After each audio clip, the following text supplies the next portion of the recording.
بسم اللہ الرحمن الرحیم۔ بسم اللہ الرحمن الرحیم۔ السلام علیکم ورحمۃ اللہ وبرکاتہ۔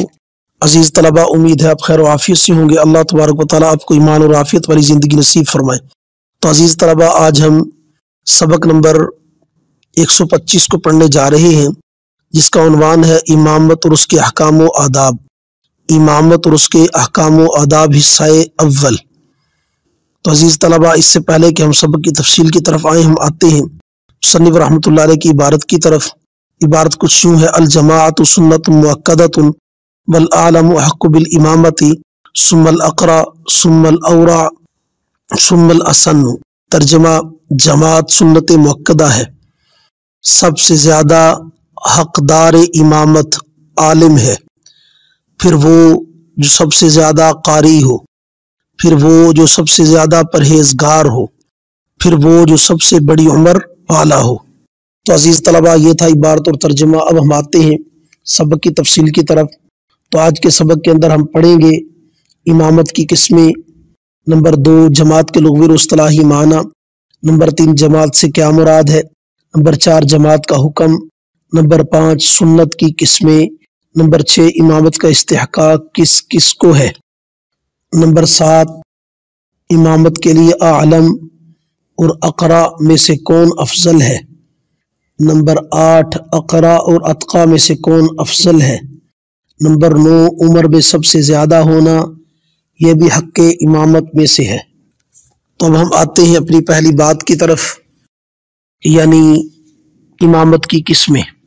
یہ باب ہے امامت کے بیان میں، باب الامامت، یہ باب ہے امامت کے بیان میں۔ امامت کی 2 قسمیں ہیں، امامت کبریٰ اور امامت صغریٰ۔ امامت کبریٰ مخلوق پر عام تصرف کے مستحق ہونے کو کہتے ہیں۔ امامت کبریٰ استحقاق تصرفی عام علی الانام، یعنی مخلوق پر عام تصرف کے مستحق ہونے کو امامت کبریٰ کہتے ہیں۔ ایسے عام متصرف کو فقہ کی اصطلاح میں امیر المومنین، خلیفۃ المسلمین یا امام اعظم کہتے ہیں۔ امامت کبریٰ شریعت کی انتہائی اہم واجبات میں سے ہے۔ یہی وجہ ہے کہ صحابہ کرام رضی اللہ تعالیٰ عنہم اجمعین نے نبی اکرم صلی اللہ علیہ وسلم کی وفات کے بعد دفن سے پہلے آپ صلی اللہ علیہ وسلم کا نائب مقرر کیا۔ ایسے امیر اعظم کے لیے شرط یہ ہے کہ وہ مسلمان ہو، آزاد ہو، عاقل ہو، بالغ ہو، مرد ہو اور عمومی تصرف پر قادر ہو۔ نمبر 2 امامت صغریٰ۔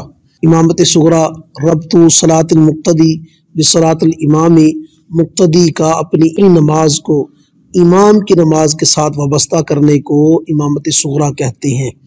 مقتدی کا اپنی نماز کو امام کی نماز کے ساتھ وابستہ کرنے کو امامت صغریٰ کہتے ہیں۔ امامت صغریٰ کی بھی چند شرطیں ہیں۔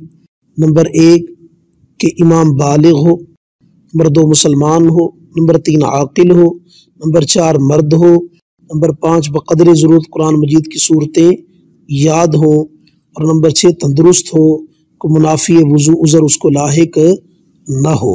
یہ تھی امامت کبریٰ اور صغریٰ کی تفصیل۔ نمبر 2 جماعت کے لغوی اصطلاحی معنی۔ یہاں پر مصنف رحمۃ اللہ علیہ نے پہلا لفظ الجماعہ کا استعمال کیا ہے۔ تو جماعت لغت میں گروہ کو کہتے ہیں، اور اصطلاح شریعت میں مسلمان کا شخص آخر کے ساتھ نماز پڑھنے کو کہتے ہیں۔ کسی بھی مسلمان کا دوسرے مسلمان کے ساتھ نماز پڑھنے کو جماعت کہتے ہیں، اگرچہ وہ عاقل ہو، اگرچہ وہ عاقل بچہ ہی کیوں نہ ہو، اگرچہ وہ عاقل بچہ ہی کیوں نہ ہو۔ نمبر 3 جماعت سے کیا مراد ہے؟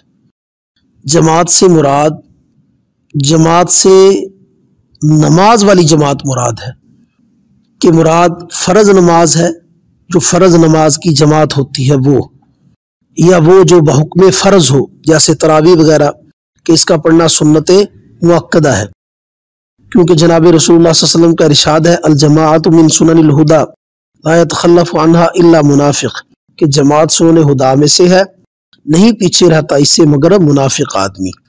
نمبر 4 جماعت کا حکم۔ امام احمد بن حنبل رحمۃ اللہ علیہ اور داؤد ظاہری رحمۃ اللہ علیہ کے نزدیک جماعت فرض عین ہے۔ ان کی دلیل جناب رسول اللہ صلی اللہ علیہ وسلم کا فرمان ہے لا صلاۃ لجار المسجد الا فی المسجد، کہ مسجد کے پڑوسیوں کی نماز نہیں ہوتی مگر مسجد میں۔ احناف کی طرف سے اس کا جواب یہ ہے کہ حدیث شریف میں نفس صلاۃ کی نفی نہیں بلکہ صلاۃ کاملہ کی نفی ہے، کہ آپ صلی اللہ علیہ وسلم فرماتے ہیں کہ جماعت سے نماز پڑھنا تنہا نماز پڑھنے سے 25 درجہ افضل ہے۔ یہ خود اس کی دلیل ہے کہ جماعت سے نماز پڑھنا تنہا نماز پڑھنے سے 25 درجہ افضل ہے۔ اس روایت سے تنہا نماز پڑھنے کا جواز ثابت ہوتا ہے، تو اگر جماعت فرض عین ہوتی تو تنہا نماز پڑھنے والے کی نماز جائز ہی نہ ہوتی، درست ہی نہ ہوتی۔ نمبر 5، سنت کی قسمیں۔ سنت کی 2 قسمیں ہیں، سنت ہدا، سنت زائد۔ سنت ہدا وہ سنت ہے جس پر نبی اکرم صلی اللہ علیہ وسلم نے بطریق عبادت کبھی کبھار ترک کے ساتھ مواظبت فرمائی ہو، جس پر نبی اکرم صلی اللہ علیہ وسلم نے بطریق عبادت کبھی کبھار ترک کے ساتھ مواظبت فرمائی ہو۔ اور سنت زائد وہ ہے جس کو نبی اکرم صلی اللہ علیہ وسلم نے بطریق عادت کیا ہو، بطریق عبادت نہیں بلکہ بطریق عادت کیا ہو، جیسا نبی صلی اللہ علیہ وسلم کی عادات، قیام، قعود، لباس وغیرہ۔ پہلی قسم کو ترک کرنا مکروہ اور ضلالت ہے، اور دوسری قسم کو ترک کرنے میں کوئی حرج نہیں ہے، اگرچہ عادات میں جناب رسول اللہ صلی اللہ علیہ وسلم کی مشابہت کی کوشش کرنا مستحسن ہے۔ نمبر 6، امامت کا سب سے زیادہ مستحق کون ہے، جس کو مصنف رحمۃ اللہ علیہ نے والأعلم احق بالامامت ثم الاقرا ثم الاورا ثم الاسن سے بیان فرمایا۔ تو تفصیل اس کی ہے کہ امامت کا سب سے زیادہ مستحق وہ شخص ہے جو عالم بالسنہ ہو، یعنی فقہ اور شریعت کا جاننے والا ہو، بشرطہ کہ اتنی مقدار پر قرات کی قدرت رکھتا ہو جس سے نماز جائز ہو جائے۔ امامت کا سب سے زیادہ مستحق وہ شخص ہے جو عالم بالسنہ ہو، یعنی فقہ اور شریعت کا جاننے والا ہو، بشرطہ کہ اتنی مقدار قرات پر قدرت رکھتا ہو جس سے نماز جائز ہو۔ یہ طرفین رحمہم اللہ تعالیٰ کا مسلک ہے، جبکہ امام ابو یوسف رحمۃ اللہ علیہ کے نزدیک امامت کے زیادہ مستحق وہ ہوگا جو سب سے اچھا قاری ہو، کیونکہ قرات نماز کا ایک ایسا رکن ہے جس کے بغیر کوئی چارہ کار ہی نہیں ہے، جبکہ علم کی ضرورت کسی خاص عارض کے وقت ہوتی ہے، ہر وقت نہیں۔ البتہ طرفین رحمہم اللہ کی دلیل یہ ہے کہ احتیاج الی القرات صرف ایک رکن کے لیے ہے اور احتیاج الی العلم تمام ارکان کے لیے ہے، اس لیے عالم بالسنہ اولا ہے۔ نیز نبی اکرم صلی اللہ علیہ وسلم نے ایک موقع پر ارشاد فرمایا مرو ابا بکر فلیصلی بالناس، کہ ابو بکر کو کہو کہ وہ نماز پڑھائیں، کہ وہ لوگوں کو نماز پڑھائیں۔ حالانکہ صحابہ اکرام میں سے حضرت ابو بکر صدیق رضی اللہ تعالیٰ سے بڑے قاری موجود تھے، جیسے حضرت ابی بن کعب رضی اللہ تعالیٰ، پھر بھی نماز پڑھانے کا حکم حضرت ابو بکر صدیق رضی اللہ تعالیٰ کو دیا گیا، تو یہ دلیل ہے اس بات کی اعلم اقرا سے مقدم ہے، اعلم اقرا سے مقدم ہے۔ نمبر 6 تھا امامت کا استحقاق کس کس کو ہے۔ نمبر 7 ہے امامت کے لیے عالم اور اقرا میں سے افضل کون ہے۔ اگر دونوں ہوں، عالم بھی زیادہ جو علم رکھنے والا ہے اور اقرا جو قاری ہے، لوگوں میں زیادہ قاری ہے، بڑا قاری ہے، وہ بھی موجود ہے، تو اس صورت میں کیا حکم ہوگا؟ تو تفصیل اس کی ہے کہ اگر نماز باجماعت پڑھنے والے سب علم میں برابر ہیں تو پھر جو اچھا قاری ہو وہ اولا ہے۔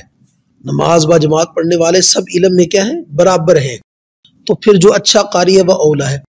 اس کی دلیل نبی علیہ الصلوۃ والسلام کا فرمان ہے کہ قوم کی امامت وہ کرے جو سب سے اچھا قاری ہو۔ اگر قرات میں سب برابر ہوں تو پھر وہ نماز پڑھائے جو سب سے زیادہ عالم بالسنہ ہو، فَأَعْلَمُهُمْ بِالسُنَّةِ فَإِنْ كَانُوا سَوَاءً فَأَعْلَمُهُمْ بِالسُنَّةِ۔ اس پر ایک اشکال ہے، اشکال یہ ہے کہ اس روایت سے تو یہ معلوم ہوتا ہے کہ قاری عالم سے مقدم ہے۔ جواب اس کا یہ ہے کہ دراصل اس زمانے میں جو زیادہ قاری ہوتا ہے وہ عالم بالسنہ بھی ہوتا تھا، اس لیے حدیث میں اقرا کو عالم سے مقدم کیا گیا، جبکہ ہمارے زمانے میں ایسا نہیں ہے، اس لیے اس زمانے میں اعلم کو اقرا پر مقدم سمجھا جائے گا، اعلم اقرا پر کیا ہوگا؟ مقدم ہوگا۔ یہ ہے عالم اور اقرا میں سے مقدم اور افضل ہونا۔ نمبر 8، اقرا اور اتقا میں سے کون افضل ہے؟ اقرا اور اتقا میں سے کون افضل ہے؟ تفصیل اس کی ہے کہ اگر قرات میں سب برابر ہوں تو پھر جو سب سے زیادہ پرہیزگار ہو، متقی ہو، وہ اولا اور بہتر ہے، کیونکہ حدیث شریف میں عالم اور اقرا کے بعد ہجرت کرنے والوں کو زیادہ مستحق قرار دیا گیا۔ اب علماء نے مہاجر عن المعاصی یعنی متقی کو مہاجر عن الوطن کے قائم مقام قرار دیا ہے۔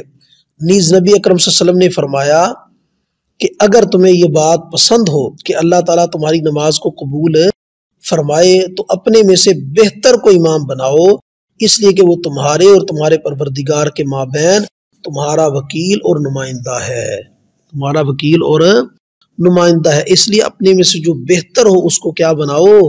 امام بناؤ۔ لہٰذا جو اگر سب قاری ہوں، قرات میں سب برابر ہوں، تو ان میں سے جو سب سے زیادہ پرہیزگار ہو اس کو آگے کیا جائے، وہ اولا ہے، وہ بہتر ہے۔ نمبر 9، عمر میں زیادہ ہونا بھی حق کے امامت میں سے ہے۔ تو تفصیل اس کی اگر تقوی اور پرہیزگاری میں بھی سب برابر ہوں تو پھر جو عمر میں سب سے بڑا ہو وہ امامت کا زیادہ حقدار ہے، کیونکہ حضور اکرم صلی اللہ علیہ وسلم نے ابی ملیکہ رضی اللہ تعالیٰ عنہ کے 2 بیٹوں سے فرمایا وَلْيَأُمُّكُمَا أَكْبَرُكُمَا سَنًّا، یعنی تم دونوں میں سے بڑا جو ہے وہ امامت کرے، تم دونوں میں سے جو بڑا ہے عمر کے اعتبار سے وہ کیا کرے؟ امامت کرے۔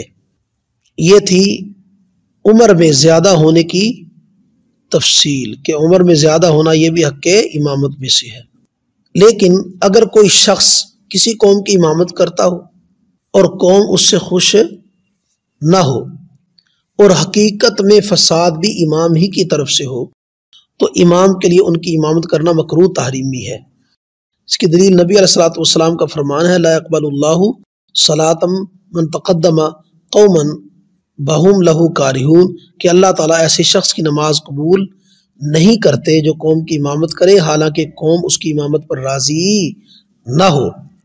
البتہ یہ یاد رکھنا چاہیے کہ دیندار اور اکثر لوگوں کی کراہت اور ناراضگی معتبر ہے، 1 یا 2 دنیا داروں کی ناراضگی یہ معتبر نہیں، کیونکہ اس طرح تو ہر امام سے کچھ نہ کچھ لوگ، کچھ نہ کچھ مقتدی اپنی ذاتی مفادات کی وجہ سے ناراض ہو جاتے ہیں۔